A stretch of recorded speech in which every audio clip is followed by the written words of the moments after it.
ప్రధానంగా విశుద్ధి చక్ర అనేది మన యొక్క వాక్కు, అంటే ఏదైతే మనం తోటి సమాజంతో ఇతర జీవులతోని కమ్యూనికేషన్, అంటే మన నుంచి వాళ్ళకి ఏదైతే ఒక విషయాన్ని ప్రసారం చేద్దాం అనుకున్నామో ఆ సందేశాన్ని అందించేటువంటి విధానం మీద ప్రధానంగా ఇది ఆధారపడి ఉంది. ఈ వాక్కుని సరిగ్గా అర్థం చేసుకోవడంలో మరి పత్రిజీ ప్రారంభంలోనే వాక్క్షేత్రం అనేటువంటి ఒక గొప్ప సందేశాన్ని మనకి ఇవ్వటం జరిగింది. ఆ చిన్ని పుస్తకం వాక్క్షేత్రంలో ఎలా మనం శాస్త్రీయంగా మాట్లాడాలి, ఎప్పుడు మాట్లాడకూడదు, ఎంత మాట్లాడాలి అన్నటువంటి అంశాలన్నీ కూడా అత్యద్భుతంగా పత్రిజీ తెలియచేయడం జరిగింది. అయితే ప్రారంభంలో ఆ పుస్తకాన్ని చదివినప్పుడు కానీ మరి పత్రిజీ యొక్క ఆడియోస్ విన్నప్పుడు ఇది ఉత్తరోత్తర థైరాయిడ్ యొక్క సమస్యల్ని పూర్తిగా తగ్గించడానికి ఒక గొప్ప జ్ఞాన ఔషధం అవుతుందని నేను ఎన్నడూ ఊహించలేదు. కానీ క్రమేపీ థైరాయిడ్ సమస్య ఉన్నటువంటి పేషెంట్ గార్డ్స్ని ధ్యానం ద్వారా మరి సంపూర్ణంగా తగ్గించుకునే ప్రయత్నం చేస్తూ ఉన్నప్పుడు వారి యొక్క మాట తీరుని, మరి మాట్లాడేటువంటి విధి విధానాల్ని ఎప్పుడైతే మార్పు చెందించే దిశగా కృషి చేయడం జరిగిందో అప్పుడు ఈ థైరాయిడ్ యొక్క బుక్ యొక్క అవసరం చాలా కనిపించింది. మరి ధర్మిల థైరాయిడ్ అన్నటువంటి పేరుతో ఒక ధ్యాన ఆధ్యాత్మిక గుళిక చిన్ని పుస్తకాన్ని కూడా మనం తేటతెల్లంగా వివరించడానికి తయారు చేసుకోవడం జరిగింది. వీటన్నిటిలో ప్రధానంగా మనం చూసేది ఏంటంటే ఒక 5 స్థాయిల్ని ఇక్కడ మనం అర్థం చేసుకోవాలి. మొట్టమొదటిది వినాశకరణ ధోరణితో, అంటే నెగిటివ్ స్పీచ్ ఏదైతే మనం తెర వెనుక వ్యక్తుల గురించి మనం మాట్లాడుతూ ఉంటామో దాని నుంచి మనం బయటపడడం. ఎందుకంటే ప్రాపంచిక వరడుతో వెళ్తున్నటువంటి వ్యక్తులకు రోజువారీ జీవితంలో అనేక రకాలుగా పరదూషణ, ఇతరుల యొక్క తప్పులు పెంచడము, మరి దాని గురించి ఎక్కువగా మాట్లాడడము, వాళ్ళు లేనప్పుడు ముఖ్యంగా 1కి 10 సార్లు అదే విషయాన్ని చర్చించుకోవడం అన్నటువంటి ఆ నెగిటివ్ స్పీచ్ని మనం చూస్తూ ఉంటాం. మొట్టమొదటి వ్యక్తి ఈ పరదూషణ లేదా ఇతరుల గురించి నెగిటివ్గా మాట్లాడడం అన్నటువంటి అంశం నుంచి పూర్తిగా బయటకు రావాలి. ఇది మరి కేవలం ధ్యానం ద్వారానే సాధ్యం. ధ్యానం చేయడం ద్వారా, మరి గొప్ప ఆధ్యాత్మిక పుస్తకాలు చదవడం ద్వారా, ఇతరులతో మాట్లాడుతున్నప్పుడు వాళ్ళు మాట్లాడే విధానాన్ని మనం గ్రహించినప్పుడు, ఏదైతే మనం ఈ వినాశకరణ ధోరణితో అనవసరంగా మనం మాట్లాడి మన వాక్క్షేత్రం యొక్క శక్తిని, మరి సంకల్ప శక్తిని, సమయాన్ని మనం పూర్తిగా తప్పుదారిన, అంటే అనవసరంగా వినియోగిస్తున్నామో దాన్ని నివారించి, మరి శక్తి ఖర్చు మాత్రమే కాకుండా అనవసరమైనటువంటి ఒక కార్మిక్ సైకిల్లోకి మనం వెళ్ళటం కూడా ఇక్కడ మనం గమనించవచ్చు. కాబట్టి దాన్ని కూడా నివారించడానికి మొట్టమొదటి చేయాల్సింది ఆ నెగిటివ్ స్పీచ్ నుంచి బయటికి రావటం. ఒక గుంపులో, ఒక సందర్భంలో ఆ వ్యతిరేక ధోరణి లేదా వినాశకర ధోరణి సంబంధించి మాటలు జరుగుతున్నప్పుడు మనం చల్లగా అక్కడి నుంచి జారుకోవాలి, లేదా మనం అట్లీస్ట్ మాట కలపకుండా ఉండాలి. తిరిగి వాళ్ళకి సమాధానం చెప్పడం కానీ, మరి దాని మీద ప్రశ్న వేయడం కానీ, వాళ్ళతో పాటు మనం కూడా గొంతు కలిపి యథాలాపంగా మాట్లాడడం అనేది సంఘపరంగా తాత్కాలికంగా వాళ్ళ దగ్గర మనం ఒక మెప్పు కోసం చేసే చర్య తప్ప నిజానికి అది కర్మ ఫలితాన్ని మనం ఏదో ఒక రోజు భరించి తీరవలసిందే. కాబట్టి ఆ నెగిటివ్ స్పీచ్ నుంచి బయటకు రావడం అనేది మొట్టమొదటి సూత్రం. ఇదే పత్రిజీ వాక్క్షేత్రంలో చాలా వివరంగా తెలియజేయడం జరిగింది. రెండవది, ఈ గొంతు అనేది విశుద్ధి చక్ర ఒక మానవ మాత్రుడిగా మనకి ఇతరులకు మనం ఏమిటి అన్నది తెలియజేయడానికి ఉంది. అదేవిధంగా జ్ఞానంతో ఉన్నప్పుడు ఇతరులకు వాళ్ళు ఏమిటి అనేది తెలియజేయడానికి ఉంది.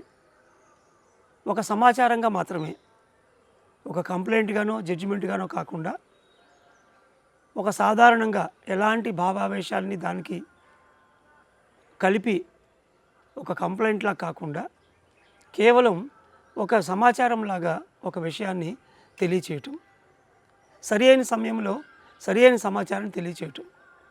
ఎవరైనా పాపాహారం తింటున్నారనుకోండి, వారికి దైవాహారం అంటే కాయగూరల భోజనం, శాకాహారం బోధించడం సరి అయిన భోజనం అవుతుంది అని ఒక సమాచారాన్ని అందివ్వడం అనేది మన గొంతు పెగిల్చి చేయాలి.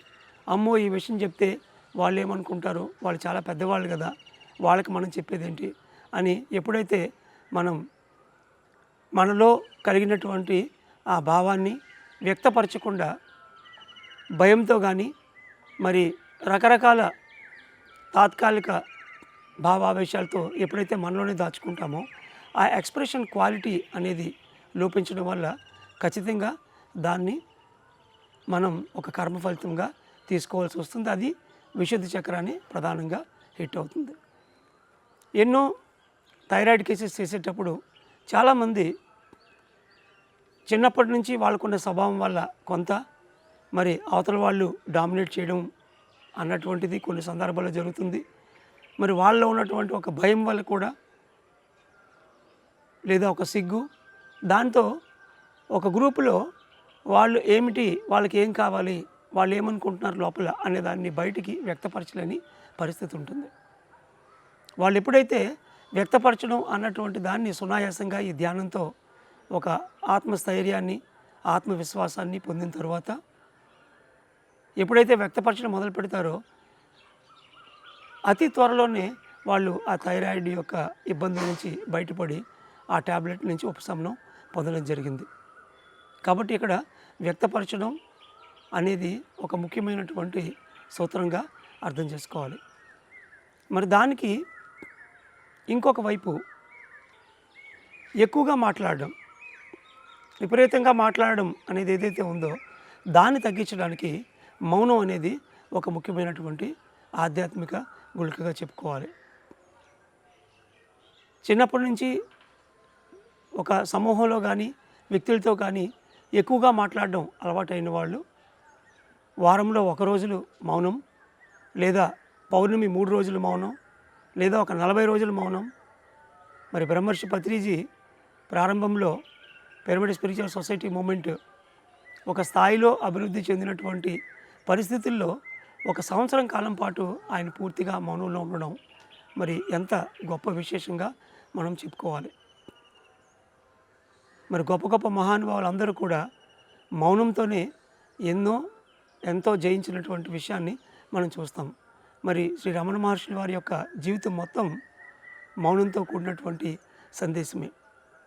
ఏదైతే మన మాటలతో ఇతరులకు తెలియజేద్దామని ఆరాటపడుతూ ఉంటామో, అలవాటు పడ్డామో, దాన్ని రెట్టింపుగా మౌనంతో కూడా చేయొచ్చు అనే విషయాన్ని మనం మౌనం పాటించినప్పుడు మాత్రమే తెలుసుకోగలుగుతాం. అయితే ఇక్కడ బాహ్యమౌనం, అంతర్మౌనం అన్నటువంటి మూలాల్లోకి వెళ్ళకపోయినా కనీసం మౌనంగా ఉండి మాట్లాడకుండా ఉండడం వల్ల ఏదైనా చిన్న చితక విషయాన్ని తెలియజేయాల్సి వచ్చినప్పుడు ఒక చిన్న పేపర్ మీదో పలక మీదో ఎస్నో ఆన్సర్స్తో క్లుప్తంగా రాసి పని జరిపిస్తూ మాట్లాడడం అనే దాన్ని పూర్తిగా తగ్గించుకోవడం వల్ల క్రమేపీ కొద్ది రోజులకి అంతర్గతంగా మనలో సంకల్పంతోనే టెలిపతిక్గా ఇతరులకు ఒక సందేశాన్ని చేరవేయడం అన్నటువంటి ఒక స్థాయి మాస్టరీకి మనం రీచ్ అవ్వడం తథ్యం. అప్పుడు అరే నేను చెప్పకుండానే ఆలోచిస్తేనే పనులు అయిపోతున్నాయి ఏంటి అన్నటువంటి ఒక అవగాహనని ఒక 40 రోజుల మౌనంతో పొందిన వాళ్ళు చాలామంది ఉన్నారు. మరి ఆ అతిగా మాట్లాడడం అన్నటువంటి విషయం ఒకసారి మనకి తెలుస్తుంది. ఎంతోమంది దగ్గర మనం అంటూ ఉంటాం, నేను కొద్దిగా మాటలు ఎక్కువ చెప్తాను, అది నేను తగ్గించుకోలేకపోతున్నాను అని. నో, ధ్యానం అనే ఒక బ్రహ్మాస్త్రాన్ని మనం తీసుకొని ప్రతిరోజు ధ్యానం చేస్తూ దానికి కనుక మౌనాన్ని ఒక పట్టుదలతో మనం జోడించి ఒక 40 రోజుల పాటు చేయడం వల్ల ఆ అతిగా మాట్లాడేటువంటి ఆ ధోరణి నుంచి మనం బయటపడి ఎంతవరకు అవసరమే అంతవరకు ఒక భగవంతుడిలాగా మాట్లాడుతూ మాటలు అక్కర్లేని చోట టెలిపతిక్గా పవర్ ఆఫ్ సజెషన్ అంటాం. మన సజెషను, మన సంకల్పానికి అంత పవర్ ఉంటుంది. దానితోనే పనులను నెరవేర్చుకునే దిశగా మనం జీవితాన్ని కొనసాగించడం మనకు తర్వాత ఒక మార్పుతో కూడుకున్నటువంటి అలవాటుగా మనం చూడగలం. మరి వికారాత్మకంగా వినాశకర ధోరణిలో ఉన్నటువంటి ఆలోచన నుంచి బయటపడ్డాము. ఒక ఎక్స్ప్రెషన్ క్వాలిటీ పెంచుకున్నాము. అదేవిధంగా మరి మౌనంగా ఉండడం అలవాటు చేసుకొని ఎంత మాట్లాడాలో అంతే తెలుసుకున్నాం. ఈ స్థితి నుంచి అభివృద్ధి పదం వైపు మాట్లాడడము, మరి అద్భుత ధోరణితో మాట్లాడడం అనేది మూడవ సూత్రంగా ఇక్కడ మనం తెలుసుకోవాలి. మిరాక్యులస్ థింకింగ్ ఎలా అయితే ఉందో అలాగే మిరాక్యులస్ స్పీచ్, పాజిటివ్ స్పీచ్ ఎలా అయితే ఉందో, పాజిటివ్ థింకింగ్ ఎలా అయితే ఉందో అదేవిధంగా పాజిటివ్ స్పీచ్. అభివృద్ధి వైపు ఆలోచించినట్టు అభివృద్ధి పరంగా మాట్లాడాలి. తొలుత ఆలోచనగా మొదలైనటువంటి ఒక విషయం క్రమేపీ అది ఒక పూర్తి రూపాన్ని దాల్చిన తర్వాత దాన్నే మనం పాజిటివ్గా లేదా మరి అద్భుత ధోరణితో మిరాక్యులస్గా ఇతరులకి సందర్భానుసారంగా వ్యక్తపరచడం అలవాటు చేసుకోవాలి. అది ఒక వ్యక్తితో ఉన్నప్పుడు స్వీయంగా కానీ లేదా ఒక సమూహంలో ఉన్నప్పుడు అందరి ముందు బాహాటంగా కానీ ఆ వ్యక్తపరచడం అనేది చాలా చాలా ముఖ్యం. అయితే ఎప్పుడు ఆ positive speech or miraculous speech, అభివృద్ధి పరం వైపు మాట్లాడే విధానము, మరి ఒక అద్భుత ధోరణితో మాట్లాడే విధానాన్ని ఎప్పుడైతే మనం అలవాటు చేసుకొని ఆ మాట్లాడగా కొద్ది రోజులకి దాన్నే మనం గమనిస్తాం. మరి ప్రారంభంలో పత్రిజీ పెద్ద పెద్ద పిరమిడ్లను మనం నిర్మించి వాటిలో ఎన్నో కార్యక్రమాలు జరుపుతాము అని చెప్పినప్పుడు ఆ రోజుకి మన దగ్గర ఉన్న వాళ్ళ చిన్న చిన్న పిరమిడ్లు మాత్రమే. మరి అలాంటి పరిస్థితి నుంచి ఈరోజు అటు బెంగళూరు వ్యాలీలో కానివ్వండి, మరి అటు కడతాల్లో కానివ్వండి, వశిష్ఠ గౌతమి రాజమండ్రిలో, ఉభయ గోదావరి జిల్లా కానివ్వండి, పెద్ద జైగాంటిక్ పిరమిడ్స్ ఈరోజు మనం నిర్మించుకున్నాం. మరి ప్రారంభంలో పత్రిజీ ఆ పిరమిడ్ల నిర్మాణం గురించి కానీ వాటి యొక్క వైభవం కోసం మాట్లాడేటప్పుడు నిజంగా అది ఒక అద్భుత ధోరణితో ఆయన చేసినటువంటి వాక్యే ఈరోజు మనం భౌతికంగా వాటిని మనం చూడగలుగుతున్నాం. మరి ధ్యాన ప్రచారం ఇంత కష్టపడకుండా చాలా సులువుగా అయిపోతుంది అని చెప్తూ 3, 6, 6, 12 అని ఆయన ఒక ఎక్స్పోనెన్షియల్ గ్రోత్గా అవుతుందని చెప్పినప్పుడు అప్పటికి అది అతిశయోక్తిగా అనిపిస్తే మరి ఈరోజు మరి ఈ పిఎంసి ఛానల్స్ ద్వారా ప్రపంచం అంతటా కూడా చాలా సునాయాసంగా ఒక మల్టిప్లికేషన్తో కూడుకున్నటువంటి ఎక్స్పోనెన్షియల్ స్పీడ్ని మరి ధ్యాన ప్రచారం అందుకోవడం మరి మనం గమనిస్తూనే ఉంటాం. కాబట్టి ఆ రోజుకి మన దగ్గర వనరులు ఉన్నాయా లేదా అనేది ఏ రకంగానూ ప్రధానమైనది కాదు. ఆ రోజుకి అది అవసరం ఉందా లేదా అనేది కూడా ఇంపార్టెంట్ కాదు. కానీ మన నుంచి, ప్రకృతి నుంచి ఏదైతే ఒక గొప్ప అద్భుత ధోరణితో కూడుకున్నటువంటి ఒక సందేశం వెలువడుతుందో దాన్ని మనం గొంతులోనే అడ్డుకట్ట వేయకుండా సమూహం ముందు ఎప్పుడైతే మనం సందర్భోచితంగా వ్యక్తపరుస్తామో అప్పుడు ఆ అద్భుత ధోరణితో మనం మాట్లాడినటువంటి మాటలే కొద్ది రోజులకి ఒక అనుభవంగా మరి భౌతికంగా అది మనం చూడడం అనే దాన్ని మనం గ్రహించవచ్చు. కాబట్టి అద్భుత ధోరణితో మాట్లాడడము, అభివృద్ధి పదం వైపు మాట్లాడడము అన్నటువంటి ఈ రెండింటిని విశేషంగా మనం మన మాటల రూపంలో అలవాటు చేసుకోవాలి. ఏదైనా ఎక్కడైనా మనకు సందేహం ఉందనుకోండి, అప్పుడు తటస్థంగా ఉండాలి. అంతేగాని అవుతుందో అవ్వదో ఏమవుతుందో అన్నటువంటి ఈ అనుమానంతో కూడుకున్నటువంటి వినాశకరణ ధోరణి ఆ మాటల్ని మనం ఇవ్వడం వల్ల దానికి మనమే మన శక్తిని ఇచ్చిన వాళ్ళు అవుతాం. ఒకసారి మనం ధ్యానం బాగా చేసిన తర్వాత మన సంకల్పానికి శక్తి వస్తుంది, మన వాక్కుకు శక్తి వస్తుంది, మనం ఎక్కడ ఉంటే అక్కడ మన స్థానానికి ఎంతో బలం చేకూరుతుంది. మన సమయం చాలా విలువైంది, మనం సంపాదించిన డబ్బు విలువైంది. ఈ ఐదింటికి కూడా మనం చేసినటువంటి ధ్యానం యొక్క శక్తి ఆపాదింపబడి అవి చాలా శక్తివంతంగా మారుతాయి.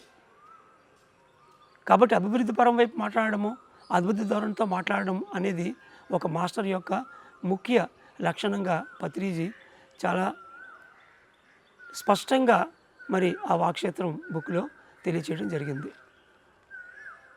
ఇప్పుడు చెప్పినటువంటి ఈ 3 రకాల స్థాయిల్లో కూడా ఏదైతే మనలో అనవసరంగా శక్తి దుర్వినియోగం అవుతుందో దాన్ని పరిరక్షించడమే కాకుండా మన జీవిత జయంలో ఉన్నటువంటి అంశాల పట్ల ఎప్పటికప్పుడు అద్భుత ధోరణితో మన మాటల్లో తెలియజేస్తూ దాన్ని మరింతగా మనం కన్స్ట్రక్ట్ చేస్తూ ముందుకు వెళ్తాం, నిర్మించుకుంటూ ముందుకు వెళ్తాం. ఈ స్థాయి నుంచి మరి ఆ విశుద్ధ చక్ర యొక్క శక్తిని పరిరక్షిస్తూ మరి దాంట్లో ఉన్నటువంటి బ్లాక్స్ని క్లియర్ చేసి ఆ థైరాయిడ్ పరంగా వచ్చేటువంటి ఎలాంటి అనారోగ్యమైన థైరాయిడ్ గ్రంథి యొక్క హార్మోన్స్ తగ్గి వచ్చే హైపోథైరాయిడ్ దగ్గర నుంచి మరి అక్కడ వచ్చే ట్యూమర్స్, మరి అక్కడ వచ్చే క్యాన్సర్స్, అన్ని రకాల విషయాల వెనకాతల థైరాయిడ్ గ్రంథి యొక్క శక్తి సూత్రం మాత్రమే, శక్తి స్వచ్ఛత మాత్రమే ఆధారపడి ఉంది.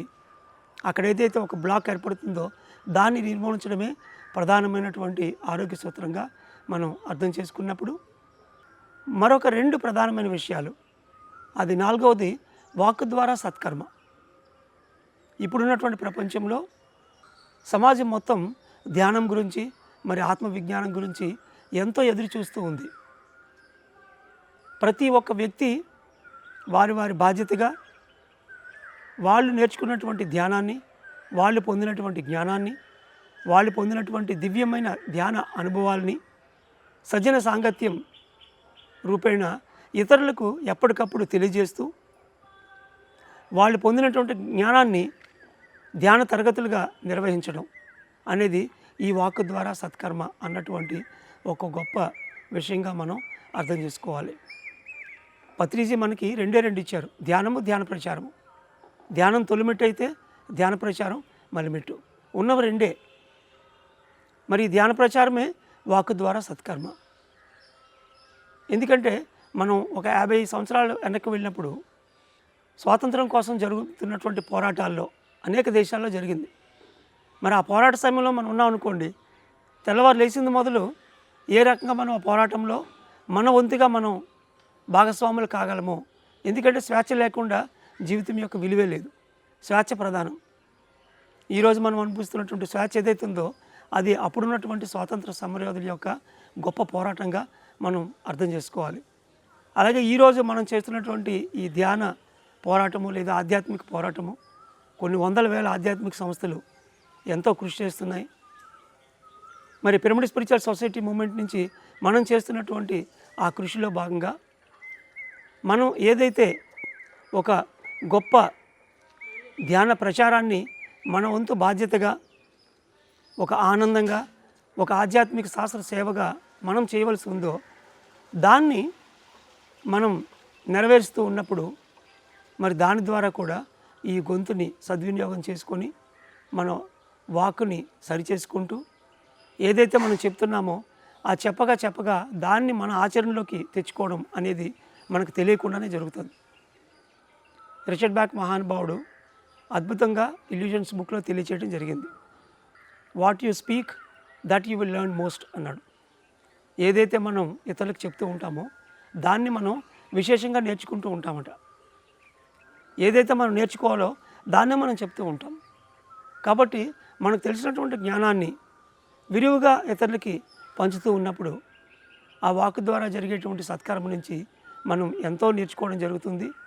అంతేకాకుండా ఏదైతే మనం ఏకత్వం కోసం మనం మాట్లాడుతున్నామో మనం కూడా ఒక భగవంతుడిగా సర్వాంతర్యామిగా ఉన్నాము అని అనుకున్నప్పుడు అవతల వ్యక్తి ఒక బాధలోని మరి ఇబ్బందుల్లో ఉన్నప్పుడు వాళ్ళకి మన దగ్గర ఉన్నటువంటి జ్ఞానాన్ని, ధ్యానాన్ని అందివ్వడం ద్వారా ఆ చైతన్యాన్ని మనతో కలుపుకోగలుగుతాం. అంటే క్రమేపీ మన చైతన్యాన్ని మనం విస్తరించుకుంటున్నామని అర్థం. ఆ ఏకత్వంలోకి వెళ్ళేటువంటి ఒక భావన అంటే అహం బ్రహ్మాస్మి అన్నటువంటి ఒక స్థితి నుంచి, నేను భగవంతుడు అన్నటువంటి ఒక స్థితి నుంచి సర్వం కలిదం బ్రహ్మ, చుట్టూతో ఉన్నటువంటి ఖనిజ పదార్థం, వృక్ష పదార్థం, మరి జంతు సామ్రాజ్యం అన్నీ కూడా భగవతత్వమే అన్నటువంటి ఒక స్థితిలోకి మనం వెళ్ళడాన్ని ఇక్కడ మనం అభివర్ణించవచ్చు. ఇక చివరిది ఈ గొంతుతో చక్కని సంగీతాన్ని పాడడం. మరి ఈ గొంతు అనేది ఈ భూమి మీద ఉన్నంత వరకు, ఈ శరీరంతో మనం జీవించినంత వరకు మాత్రమే ఆ గొంతు అన్నటువంటి ఒక ప్రక్రియ ఉంది. మరి దీని ద్వారా అద్భుతంగా మనం పాడగలగడం, శ్రావ్యంగా పాడి దాంతో మనం ఆనందం పొందడమే కాకుండా ఇతరులకి ఆ ఆనందాన్ని కలిగి ఇవ్వడం అనేది ఎంతో గొప్ప విషయం. మరి నాదయోగంతోనే ఎంతోమంది ఎంతో శక్తిని, ఆనందాన్ని, మరి ఆ ఐక్యతను పొందడం మనందరికీ తెలిసిందే. గొప్ప గొప్ప వాగ్గేయకారులు మరి ఎంతో ఆత్మవిజ్ఞానాన్ని వారి వారి యొక్క సంగీతంతో మేళవించి ప్రజలకు చాలా సులువుగా అర్థమయ్యే రీతిలో అందించినటువంటి గేయాలు మనకి తెలిసినవే. మరి అన్నమయ్య గారిని తీసుకున్నా, అదేవిధంగా కబీర్ దోహా కానీ, తుకారాం గారి యొక్క సంగీతాలు కానీ, ఇలా గొప్ప గొప్ప ఆధ్యాత్మిక శాస్త్రవేత్తలందరూ సంగీతంతో మేళవించి చక్కగా పాడుతూ వారి కీర్తనలోనే ఎంతో ఆధ్యాత్మికతను అందజేయడం జరిగింది. కాబట్టి చిన్నప్పటి నుంచి సంగీతం మక్కువ ఉన్నవాళ్ళు తప్పకుండా సంగీతాన్ని ఒక గురువుని పెట్టుకొని ఆ గురువు ద్వారా నేర్చుకోవాలి. ఒక గురుతో మనం సంగీతాన్ని నేర్చుకుంటున్నప్పుడు అదే ఏ రోజుకి ఆ రోజు మనకి ఆ థైరాయిడ్కి వేసే ఒక ట్యాబ్లెట్గా పనిచేస్తుంది. మరి ఎంతోమంది చిన్నప్పటి నుంచి సంగీతం ఆసక్తి ఉన్నవాళ్ళు థైరాయిడ్ సమస్యతో బాధపడుతున్నప్పుడు ప్రిస్క్రిప్షన్లో భాగంగా ఒక గురువు దగ్గర సంగీతం నేర్చుకొని మరి కొద్ది రోజుల్లోనే, నెలల్లోనే ఆ థైరాయిడ్ ట్యాబ్లెట్ నుంచి బయటపడడం జరిగింది. కాబట్టి నెగిటివ్ స్పీచ్ నుంచి బయటపడడం, మౌనము లేదా వ్యక్తపరచడము అన్నటువంటి రెండు విషయాలు, మరి పాజిటివ్ అండ్ మిరాక్యులస్ స్పీచ్ని అలవాటు చేసుకోవడము, వాక్కు ద్వారా సత్కర్మ అంటే ధ్యాన ప్రచారంలో, ప్రచార ధర్మంలో నిరంతరం మునిగి తేలడము, ఎవరు ఏ స్థాయిలో ఉంటే ఆ స్థాయిలో, ఎవరు ఏ రకమైనటువంటి అవకాశాలు వస్తే ఆ అవకాశం వినియోగించుకొని వాక్కు ద్వారా జ్ఞానాన్ని తెలియజేయటం, మరి చివరాఖరిగా సంగీతం నేర్చుకోవడం అన్నటువంటి ఈ 5 గొప్ప విషయాల్ని మరి ప్రత్యక్షంగా, పరోక్షంగా పత్రిజీ వాక్క్షేత్రం పుస్తకంలో కూడా శాస్త్రీయంగా మాట్లాడే విధానాన్ని మనం తెలుసుకున్నాము. ఈ 5 రకాల సూత్రాలతో ఎలాంటి థైరాయిడ్ సమస్య ఉన్నా, అది ఒక చిన్న థైరాయిడ్ యొక్క గ్రంథి లోపం నుంచి మరి ఒక క్యాన్సర్ వరకు ఉన్నటువంటి ఎటువంటి సమస్యకైనా విశుద్ధి చక్రాన్ని మనం యాక్టివేట్ చేసి మరి నిరంతరం ధ్యానం చేస్తూ, పిరమిడ్ శక్తిని తీసుకుంటూ, శాకాహారం పాటిస్తూ ఈ ఆధ్యాత్మిక జ్ఞానాన్ని అర్థం చేసుకొని ఆ రకంగా మనం వాటిని ఆచరణలో పెట్టడం వల్ల ఎలాంటి థైరాయిడ్ సమస్య నుంచైనా బయటపడవచ్చు. మరి దీంట్లో భాగంగానే గరళకంఠుడు ఎలాంటి విషయం మనం విన్నా, చూసినా, తెలుసుకున్నా దాన్ని మనం లోపలికి తీసుకోకుండా ఆ చెత్తని, విషయాన్ని మరి బయటికి ఇతరులకు కాకుండా మన లోపలే దాచుకోవడం అనే ఒక గొప్ప ప్రక్రియని ఆ గరళకంఠుడి యొక్క గొంతు దగ్గర ఉన్నటువంటి చుక్కతో మనం పోల్చవచ్చు. ఒక భగవంతుడిగా మనం కూడా అలవాటు చేసుకోవాలి. ఎన్నో విషయాలు మనం వింటాము, చూస్తాము. ప్రతిదాన్ని మళ్ళీ తీసుకొని వెళ్ళి అవతల వాళ్ళ దగ్గర ఒక చెత్త వేసినట్టుగా వేయటం అనేది అది కర్మకు లోను కావడమే. కాబట్టి గరళకంఠుడు ఎలా అయితే గొంతులో విషయాన్ని దాచుకున్నట్టు పనికిరాని విషయాలు, ఉపయోగపడని విషయాలు, ఇతరులకు ఏ రకంగానూ కుదరని విషయాల్ని, జ్ఞానంతో కూడుకునేటువంటి విషయాల్ని మనం గొంతులోనే ఉంచుకొని మనం తీసుకుంటే మనం దాని ద్వారా విషపూరితమవుతాము. ఇతరులకు ఇచ్చినప్పుడు అది వాళ్ళకి విషపూరితమవుతుందని గ్రహించి దాన్ని గొంతులోనే ఉంచుకోవాలి. ఇలా గొంతుపరంగా ఉన్నటువంటి అన్ని ఆధ్యాత్మిక విషయాల్ని అర్థం చేసుకొని ప్రధానంగా అక్కడ ఉన్నటువంటి ఆ థైరాయిడ్ గ్రంథి నుంచి వచ్చే సమస్య నుంచి పరిపూర్ణంగా మనం బయటపడగలం. మరి ధ్యాన ఆరోగ్య శాస్త్ర విధానం నుంచి అనేక మంది ధ్యాన ఆరోగ్య నిష్ణాతులు ఈ గొంతు సమస్యల నుంచి బయటపడడానికి పూర్తిగా మార్గదర్శకం ఇవ్వడానికి ఎల్లప్పుడూ అందుబాటులో ఉంటారు. ఇంత చక్కటి అవకాశం ఇచ్చినటువంటి పిఎంసి తెలుగు ఛానల్కు మరి పిఎంసి తెలుగు ప్రేక్షకులందరికీ మరొకసారి నా ధన్యవాదాలు తెలియజేసుకుంటూ నమస్తే.